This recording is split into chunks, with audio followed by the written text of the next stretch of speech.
know him from his best-selling book Currency Wars, but he's also back with his latest Sold Out and a new book coming out in November, already available for pre-sale, Money GPT. Jim Rickards joins us now. Jim, always good to be with you. Welcome back to the show. Thanks, Danielle. Great to be with you.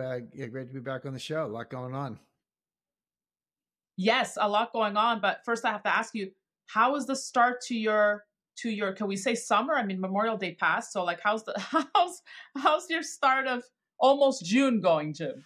Well, we've had some cool spring, but the weather is getting a lot nicer now, and just busy. With the new book coming out. Thanks for mentioning it. It's it takes a long time to get a book out. It's still kind of a 19th century process. Everyone's so used to the digital world, but Yeah. this is like a printed, bound, box shipped, physical thing. So the book's done.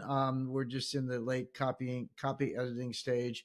It'll be on sale in stores, November 12th, but it's available for pre-sale right now on Amazon. It's Money GPT, and it's I believe the first book that we've heard so much about artificial intelligence, GPT, Chat GPT-4, all the applications. Google has one, Facebook or Meta has one, et cetera. So it's driving the stock market. So it's a very big deal. But this is the first book that's going to take AI GPT and look specifically at capital markets, banking, and national security, how it will play out in those lanes.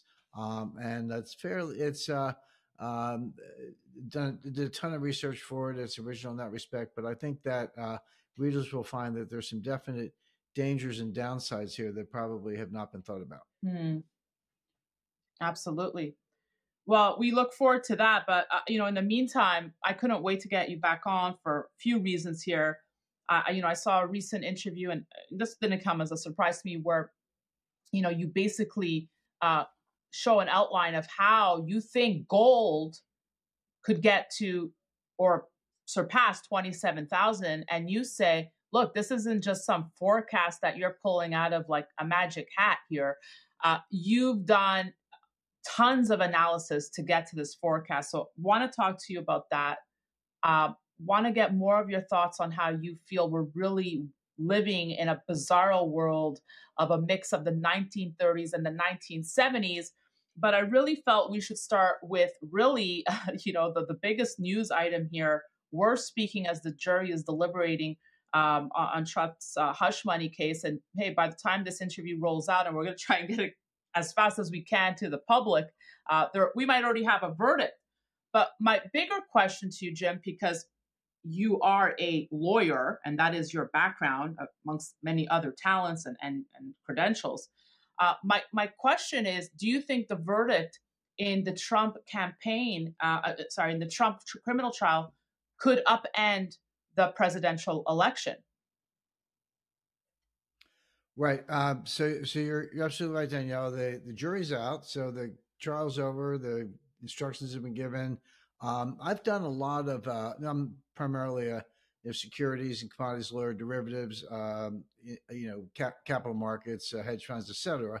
But I've been involved in quite a bit of litigation, and I've always worked with some of the best outside litigators and kind of world class names, and have some insight into it. And the one thing when I work with litigators, the top tier, they all tell me the same thing. You cannot predict a jury. You just don't know what a jury is going to do. So as you say, we may have a verdict any minute, but it could drag on into next week. We just don't know. So you can have sort of guilty, not guilty, or a hung jury. Hung jury is a possibility. It only takes one juror to not agree with the rest to have what's called a hung jury. Although this judge is so biased against Trump, he'll probably keep sending the jury back and say, keep trying to work it out. A guilty verdict would be a very unjust outcome, in my view, but far more dangerous than people realize, because a couple of things. It'll actually help Trump in the election. That sounds weird. There'll be some independents who are like, oh, I can't vote for a convicted felon. I understand that, but there'll be far more Trump supporters who will be motivated to turn out and say, hey, if they're coming for him, they could come for you or me or anyone else in time. This is unjust. The trial's been a travesty. I can tell you that if there's a conviction, if he's guilty, it will almost certainly be overturned. This judge has made so many errors, so many constitutional violations from the start of the trial, selection of witnesses, uh, sustaining or overruling objections. The jury instructions themselves violated the Sixth Amendment of the Constitution. So it will be reversed. But in the meantime, you have to wear that title. I mean, Biden can't wait to say, yeah, he's a convicted felon, et cetera. If he's acquitted, of course, it'll be a massive victory. But the acquittal seems like a stretch. We'll see. Hung jury is a possibility, but conviction is a real possibility. There are a lot of issues that fall out of that. Could Trump be put in jail pending appeal? That's up to the judge. You're not automatically released just because you have an appeal pending. Um, by the way, there is no prohibition on electing a convicted felon as president of the United States. It's just not a disqualification. There are the only one who actually is an insurrectionist. They're working on that one also. But Trump could actually literally be behind bars and still get elected president of the United States. So that's how bizarre this whole thing is. But it's really a disgrace to, regardless of the outcome, and we'll know soon.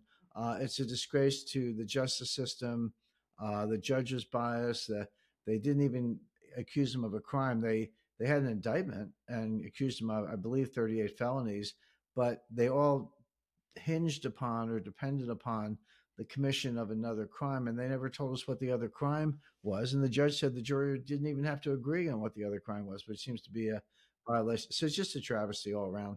I was watching an interview earlier this morning with Kevin O'Leary on Fox Business, and he was saying how the broader scope. I think the greatest damage is what this trial has done to the American brand. And he was saying when he was over in Europe, I mean, people wanted to talk about this porn star wars and involving, a former executive of the United States of America. So he was just saying it's just a disgrace to the American brand what this trial has done. Do you agree with him that Yeah, has it yeah, damaged I agree the completely. U.S. I'm brand?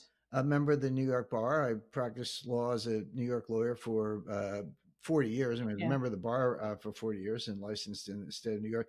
It used to be something, you kind of a little bit proud of. The New York bar exam was always the toughest bar exam. You had a personal interview, a background check, really, really difficult to be admitted.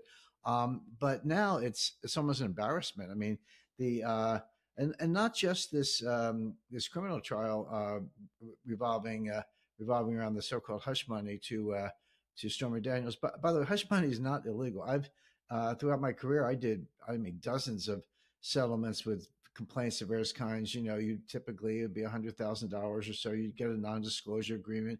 Call it hush money if you want. That's just a term. But I've done settlements like that numerous times, and all companies do. You do it all the time. So there's nothing illegal or even unusual about it. But somehow they turned it into a crime. But don't forget this other case in the Bronx where Trump was found liable. Damages plus interest were over $550 million for what?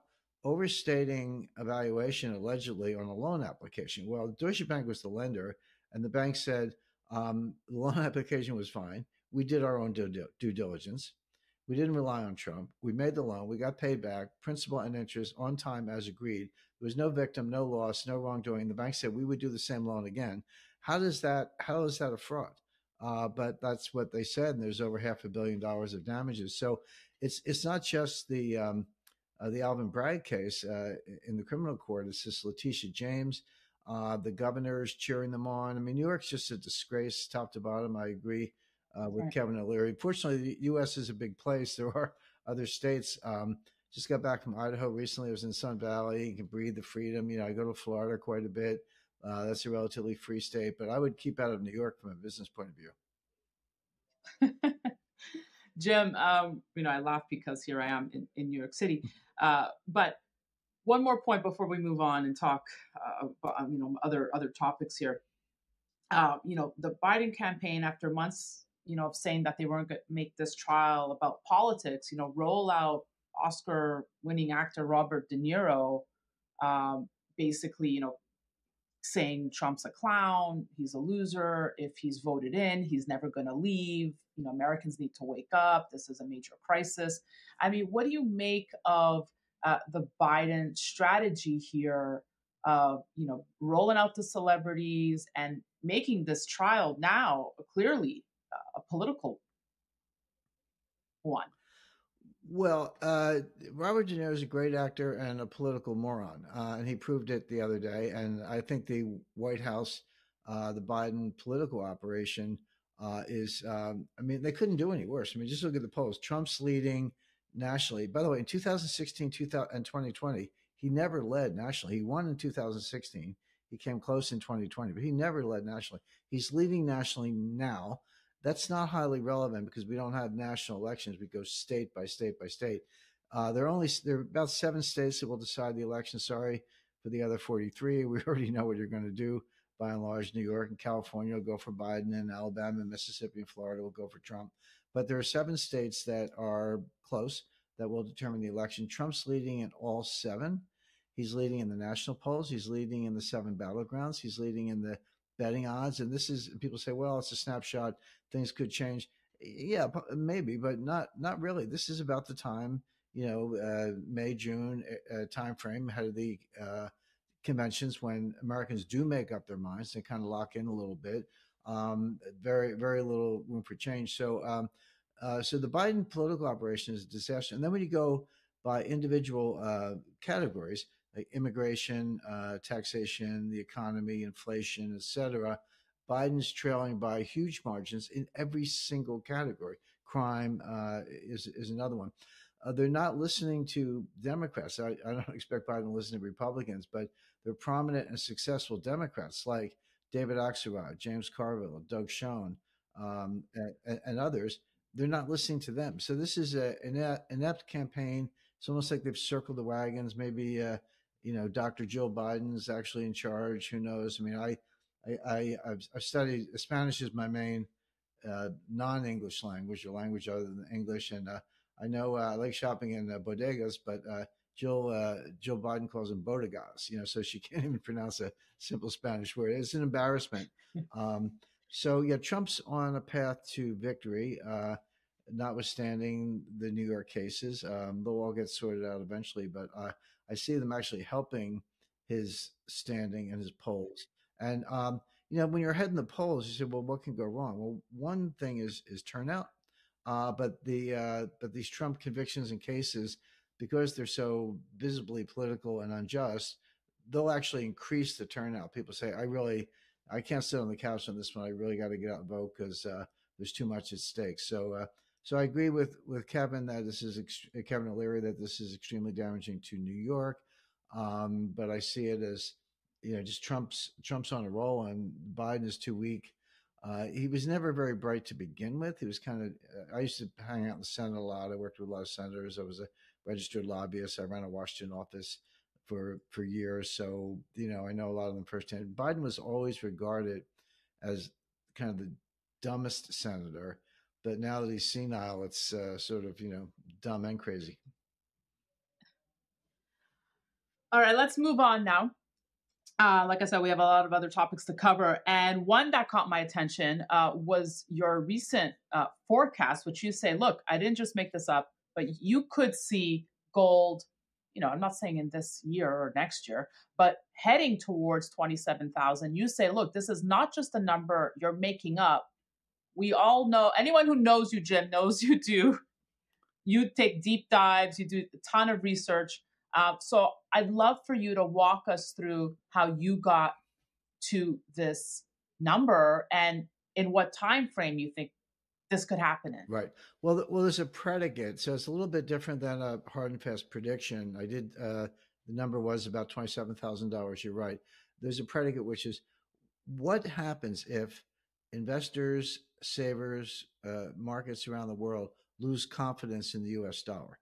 And by the way, if people lose confidence in the U.S. dollar, don't think for a minute that they're going to run to the euro, the yen, pound sterling, Canadian dollars, or whatever. They're not. All those currencies are part of a global euro dollar, U.S. dollar system. So if you lose confidence in U.S. government securities, for example, the U.S. dollar, you're not going to run to German bonds or Japanese government bonds. That whole system is going to be severely impaired. In which case, you may have to go back to some kind of gold standard, gold linked, gold backed in some fashion, not because you want to. There's no central bank in the world that wants to go to gold, but they may have to restore confidence. Now, if you do, if you say, okay, we have to get back to some kind of gold system to restore confidence, what would the price of gold have to be to make that system work? Well, we have a lot of historical precedent. There was a real gold standard from solid gold standard from 1870 to 1914, modified gold standard from after World War One, say 1919 through World War Two, the Bretton Woods standard from 1944 to 1971. So we do have precedent for this. And in every case, you don't have to have enough gold to back 100% of the money supply. Some of the hard shell gold bugs say you do, but that's not true. Historically, you need between 20 and 40%. So let's just uh, take 40%. Look at the U.S. money supply, and I use M1 because it's broader than Fed-based money. It includes checking accounts. It's kind of like the money from the banks that drives the real economy. So if you take M1 and take 40% of that and say, okay, that's how much gold I need to back it up. And then say, okay, how much gold do I have? The answer is 8,133 tons. That's how much gold the US has. And just do the math. And this is, as I say, this is seventh grade math. You say, what would the price per ounce have to be for 8,000 tons to back up M1? And the answer is $27,000. By the way, I did the same math not that long ago. Well, 7, 8 years ago, and the answer was closer to $15,000. But the reason it's higher, gold is still gold, but the money supply is a lot bigger. So with the same amount of gold and a larger money supply, you need a higher price per ounce to back up the money supply. And by the way, I spoke to Paul Volcker about this, and he agreed. He said he wasn't advocating for a gold standard, but he said if you had to go back to a gold standard, he just threw his hand in the air and said, "Oh, the price of gold would be unbelievable." And of course, he's right. So that number, Yeah. if things kind of remain the way they are and confidence in the dollar remains, we can talk about that, by the way, because there are arrows directed right at the heart of confidence in the dollar, having to do with Russian assets in the war in Ukraine. But if confidence is maintained, then it's a market factor. Maybe you don't get there. But if you have to go back to a gold standard, yeah, $27,000 would have to be the price in order to avoid massive deflation. So my question to you is how likely do you think that scenario would happen that we would be pushed towards going back towards a gold standard? Highly likely, somewhat likely. I would say more Where likely would you all the put it? time, more likely all the time because of the stupidity or blindness of the Biden administration officials. And here, uh, let's talk about the effort to steal Russian assets. Now, at the outbreak of Right. the Russian special military operation in Ukraine, at the start of that, the U.S. froze the assets of the Central Bank of Russia. Yes. Almost unprecedented, not completely, but almost. About $300 billion of U.S. Treasury securities owned by Russia. That they had surpluses, they had dollars, they invested the dollars in U.S. Treasuries. They had about 300 billion. They're all digital book entry. There are no physical treasury securities you can put in a vault. Haven't been since 1979. So this is a digital ledger maintained by the Fed and the Federal Reserve and the U.S. Treasury. And Russia had about $300 billion of treasury securities. So we froze them. Freezing them just means okay, they're still Russia's securities, but they can't use them. They can't collect the interest. They can't pledge them. They can't repo them. They can't sell them, etc. They're kind of frozen, but they still belong to Russia. Now the U.S. wants to go a step further and seize them. Actually, convert the title, turn it over to some trust fund for the benefit of Ukraine, and actually they say seize, I say steal. So they want to steal the Russian assets, the $300 billion. Now we have a G7 summit coming up in about 2 weeks, June 13th to 15th. It's in Apulia in Italy. They've been working on this for over 6 months, but this is 2 weeks from now. So we're in a countdown mode, Daniela. Um, at the G7 meeting, they want to formalize what they're going to do. Now, there's several different proposals. One is just to seize the whole 300 billion. One is to issue a $50 billion bond issue backed by the Russian assets. So, of course, Ukraine would default on the bonds and the creditors would seize the assets. It's just a backdoor way of stealing the assets. Some people say, well, they'll just steal the interest. It's about 3 billion a year, so there's about 6 billion of interest piled up. So there are different things in play. We'll see what they actually do at the G7 meeting, but they're all the same in the sense that they involve stealing these Russian assets. Now, it doesn't mean that the next day the U.S. Treasury market collapses. There are, forecasts like that. Some people get a little hyperbolic. It doesn't mean that. I mean, the Treasury, one phone call to Jamie Dimon at J.P. Morgan and tell them to buy U.S. Treasury notes, and they will. The banks will do what they're told. So, but here's where the system could collapse. First of all, Putin would retaliate. There are well over $300 billion of Western assets in Russia. BP, Chevron, Shell, major U.S. oil companies, Starbucks, Coca-Cola, McDonald's, you name it. And they haven't, a lot of those businesses have kind of pretended to get out of Russia, but the assets are still there. Franchises are still there. Russia has not expropriated them, but they could. They could take all those, and they will. Putin said well, the thing about Putin is he doesn't bluff. He thinks very carefully about what he says. And when he says something, he'll do it. And he has.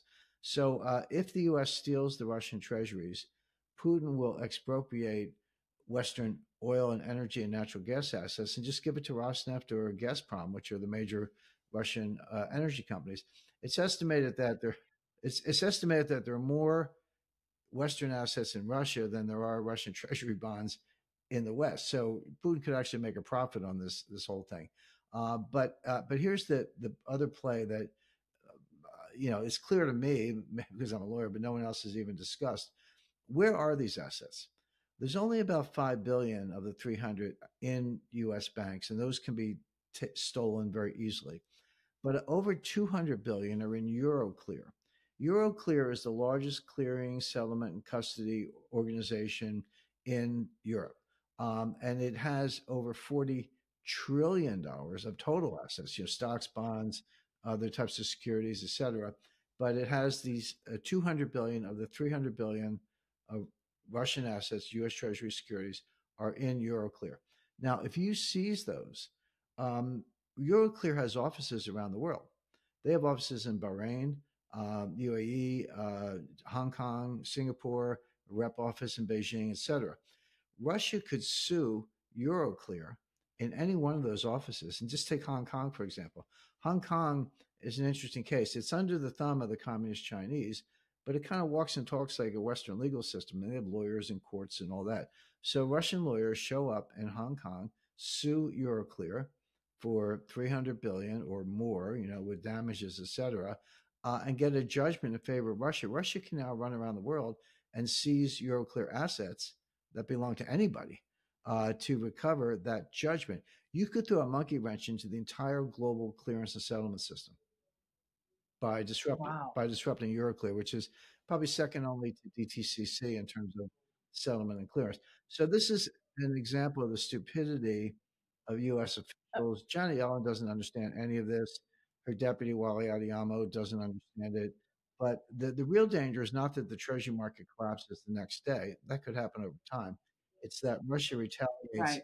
gets a judgment, and freezes the entire Western clearance and settlement system. Now, You would think that one official would have thought of this, Jim. I cannot think of an example going back years where the U.S. has been able to think two moves ahead. They're just not that bright. I mean, Blinken, Jake Sullivan, Janet Yellen's a statistics geek from Berkeley. She doesn't understand this. Her deputy, Wally Adeyemo, he's smarter. He understands sanctions law, but he doesn't know anything about business. He's never spent a day in business. He spent his whole career in the government, and then he was president of the Obama Foundation. That's not exactly what I call market experience for a couple of years, then went back into the government. So they just don't understand it. I mean, maybe I've been in international finance too long, and I do have two law degrees, so I do think about it. But I would have thought that others would have figured this out, but apparently they have not.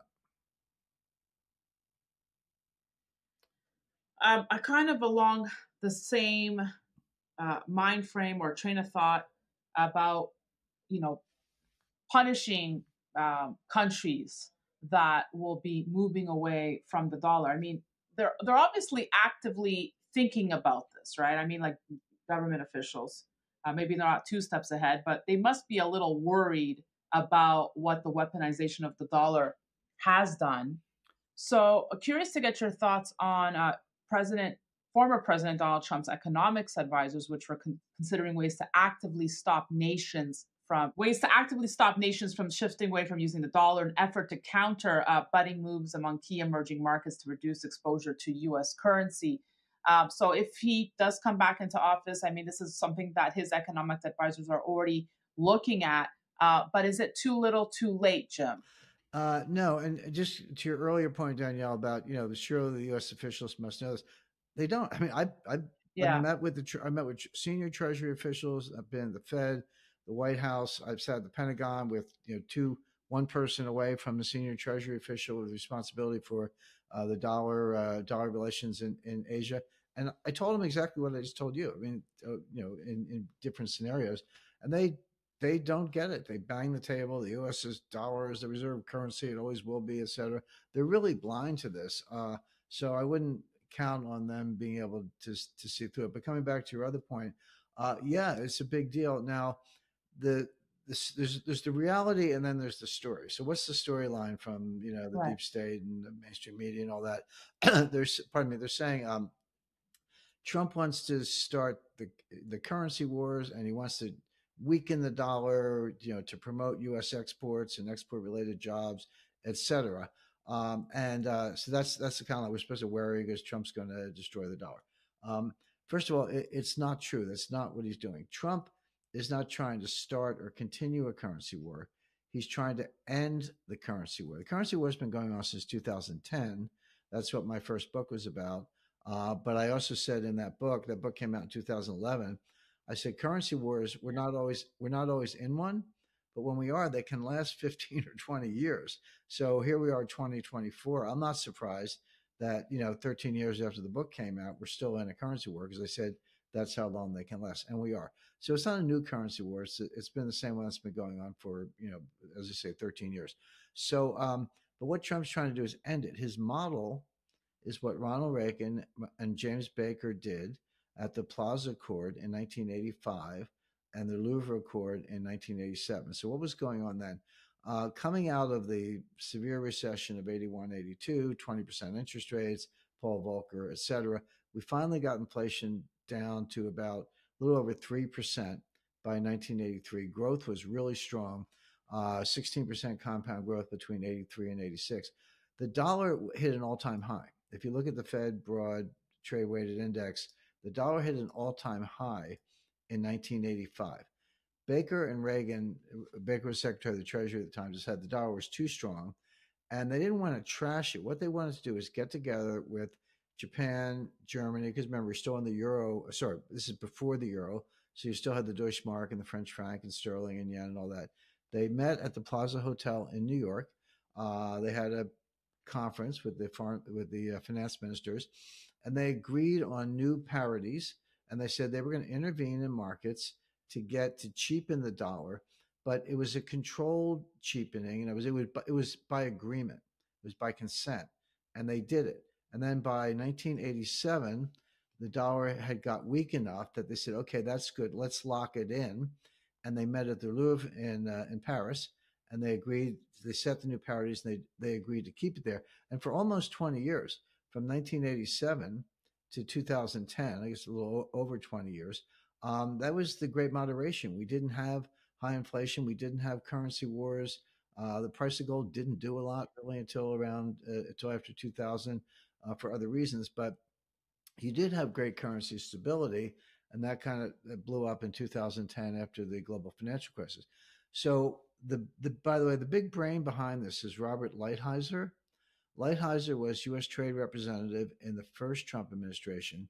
He was Deputy U.S. Trade Representative in the Reagan administration. He was around at the time of the Plaza and Louvre Accords. And what he's saying is, we're not going to trash the dollar or destroy the dollar. He wants to have another sit down with the G7 members, and in theory, it would include they'd invite China and Russia or other large economic powers, and set new parities and move towards them. And it might involve a slightly cheaper dollar, but it wouldn't be an outright war. It would be moving towards currency stability. Now, here's the twist.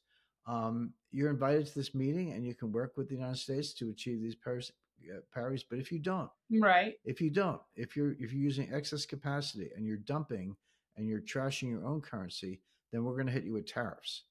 So your choice is going to be join this currency club, which modeled on the Plaza Accord, or we're going to slam you hard with tariffs, which Lighthizer did to the Japanese. That's how he saved the U.S. auto industry in the 1980s. Japanese were taking over. They put high tariffs on Japanese cars. So this is not a currency war. He's trying to end a currency war. He's trying to achieve stability um, and do it cooperatively. But if you don't join the club, you're going to get hit with tariffs. So yes, you can see that coming. Say, who are the winners in that? The winners are people who invest in the United States and workers. The losers are people who are, betting on China or getting their money out of the United States. Speaking about clubs, let's talk about the BRICS for a second. I just came back. I was in Montreal for actually a Bitcoin conference, and I was invited to moderate a panel. And on this panel was a pretty big player in the Bitcoin space. He's the author of the Bitcoin Standard, Safety in a Moose. You might have heard of him. Sure. And I kind of thought his thoughts on the BRICS were interesting because I was talking about de-dollarization, the threat of the BRICS. We saw Thailand looking to join the BRICS as well now. So more countries adding here. But I'm still always a little surprised when I find people dismissive of the BRICS. And Saif Dean was one of them, saying, he compared them to the Power Rangers, was the quote, saying, it's just nice and in like it's an ideology, it's just talk. But at the end of the day, won't amount to anything. And I know that, at least from the last time we spoke, you really feel differently about the growing power of the BRICS here, Jim. Yeah. First of all, Power Rangers, I don't know, but the BRICS as they are today. So that includes four new members who joined at the summit in South Africa last year. So now we're up to the BRICS 9, I guess, BRICS Plus, call it. They represent over 50% of the world population. If you use purchasing power parity, about 55% of global GDP. Two of the three largest nuclear arsenals, so three of the five largest oil producers. This is not your your grandfather's third world. These are not poor, impoverished third world countries. These are political superpowers, military superpowers, and economic superpowers. So first of all, it's not a trivial group. Number one. Number two, if you're asking, will the Russian ruble be a global reserve currency? No.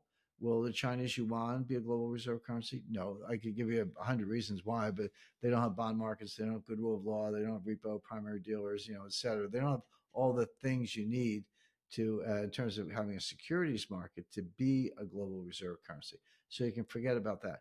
But could they collectively issue a new currency? Call it a brick, call it whatever you want. They call it a bancor. That they would all accept and trade between each other, and that actually third parties would be welcome to join with an issuing bank and a clearing mechanism and evaluation mechanism. Yes, that would not be that difficult to do. In fact, they're already working on it. So why haven't they done it yet? What's the missing ingredient? Well, here's the missing ingredient. So right now, Russia and India, the two of the BRICS members, they're trading with each other, and Russia's shipping, oil and natural gas to India, and India has, doesn't want to pay in dollars, or has difficulty paying in dollars. They can pay in rupees, which doesn't have to go through SWIFT. Mm-hmm. So, but the question is, how many rupees does Russia actually need? The answer is not many. And what can you do with them? The answer is not much. And for that matter, same is true in China. What are you going to do with all the Chinese yuan? You buy some Chinese stuff, but there are limits on that.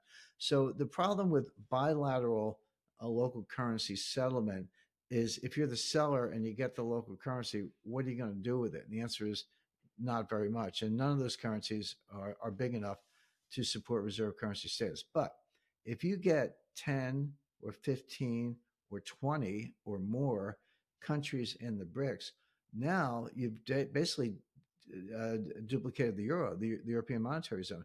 You because you can go shopping in 20 different places. So now in this world, Danielle, so I'm Russia. I sell oil to India. They pay me in the BRICS currency, but I don't have to spend it in India. I can go to Brazil and buy aircraft. I can go to China and buy semiconductors. I can go to Iran Exactly. and buy drones, etc. So the key ingredient is not the currency concept, it's the size of the area. And that's what they're working on. And the next BRICS summit Yeah. is in Yeah. is in October in Russia because they have a rotating chairmanship.